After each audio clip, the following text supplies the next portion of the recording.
Questions. How many times had the Silence in the Snow, Sin in the Sentence jokes been made online? Let's find out. Take a look at our joke meter here. Let's see. We've just passed Not Used Enough, right across Meme Birth, okay? It's passing Overused Meme, and it's made its way all the way to Meme Death. Congratulations! You've passed the point of no return. So stop using it. Oh, shit! Welcome to the Metal Robot Reviews channel. I'm your host, Tom McKay. One of the things that I'm sure a lot of people have found online in the meme community is the damnation of stuff you don't do to your food. One of the most popular being putting ketchup on macaroni and cheese. Now, suffice to say, I fucking love doing that, you dickbags. Fuck you. I'm gonna put as much ketchup on my mac and cheese as I fucking wish. I'm gonna start a revolution to let this delicious tomato product coat my mac and cheese as I fucking wish. Wait, where was I?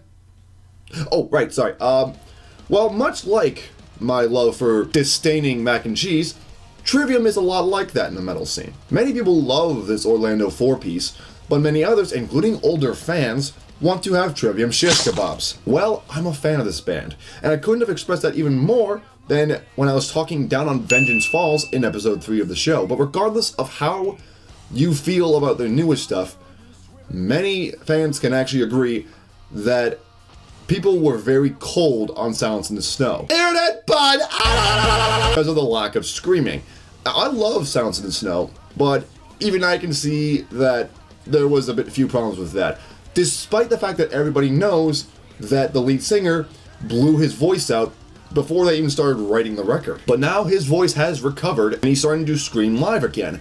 And as we've seen from the singles coming out for their 8th album, Thus in the Sentence, he's also screaming on new material, which is fantastic. But does new screaming really make for a good record? Because I could easily change my review format to just screaming at you a bunch of stuff I think about albums, but that wouldn't make a better review format, would it? So, what does Trivium come out with this time?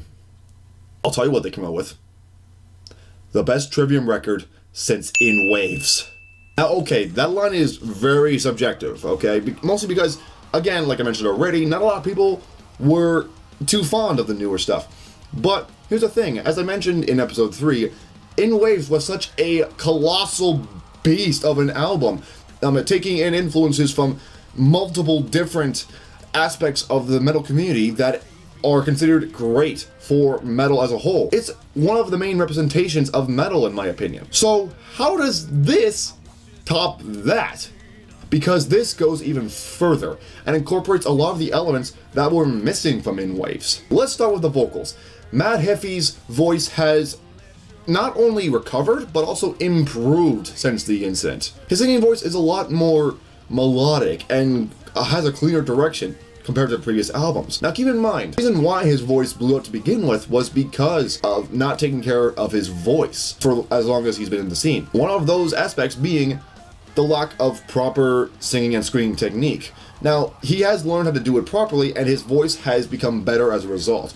Not just with the singing, but the screaming as well. You can hear the difference in his voice. He has a lot more range on his screams, and while still being rough around the edges, you can tell that there's a different mechanical process going on in his voice just by listening to it. Especially when you compare it to In Waves, where his screaming was probably the best, and this album. You can hear the difference. But something that has improved as well is the instrumentation.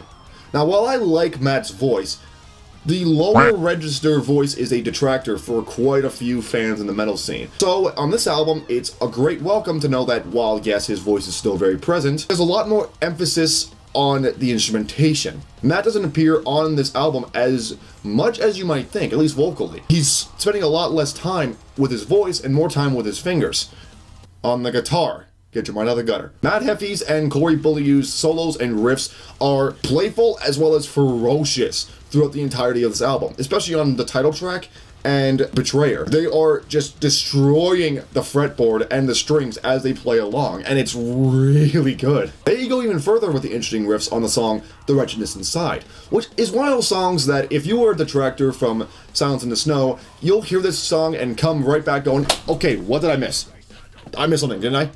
And I don't know if it's just me, but I don't know what it is. The opening riff, as well as a couple of the riffs in the verses, remind me a lot of Periphery for some reason, which is what draws me to the song a lot more. The bass work done by Paulo Gregoletto is thunderous. I'm glad they stopped new stating Paulo on this album. They've been doing it for so long, they gotta stop doing that. And oh my god, it's so good, because his bass is what makes this album a lot more heavy than compared to the previous outputs. But let's take a look at the fresh meat. Alex Bent. The new drummer is something out of a dream. He's something that we didn't know we wanted until we got him, and now that we got him, we're now saying, please, please don't let this guy go. Please don't lose him. The dude's drumming is fucking huge and explosive, especially on songs like Beyond Oblivion and The Raven Chist. Especially The Raven Chist. Holy shit, The Raven Chist. Holy shit. Oh my god! Alex's energy is what complements these tracks with his amazing cymbal placement, as well as loads of blast beats. This album is such a treat, and I would highly recommend it to everybody in the metal scene. But I'm also a fan. And remember the whole thing I said about ketchup on mac and cheese? Yeah, not everybody's gonna like that shit. And as a critic, I have to point out stuff on this album that many people are gonna take one listen to and never want to hear again. Much like Superman and Kryptonite. Although the Kryptonite is stuff on a Trivium album, and the Superman is a bunch of internet trolls. So, one of the things that I wasn't too fond of, and I'm pretty sure not everyone else is going to be fond of either, was Matt's low register cleans. Now, as I said, I like this dude's voice. I really do. And also, he does go for some of the highs on this album, and he's good at it, but sometimes he does go for the lows in places he really should not be going for the lows, and it does not work, like the choruses of Beyond Oblivion and The Wretchedness Inside, despite the melodies actually being pretty damn good. I'm sure it was intentional to do the lows, but all it does is make him sound like he's asleep. That's not good for an album that's described as extreme and epic and explosive. But aside from that, the other one that I'm sure everyone's noticed by now, The Heart From Your Hate. Now, I like this song. I do. It's a good song. But what the hell is it doing on this album? I'm sorry, but it does not feel like a song that belongs on an album with this.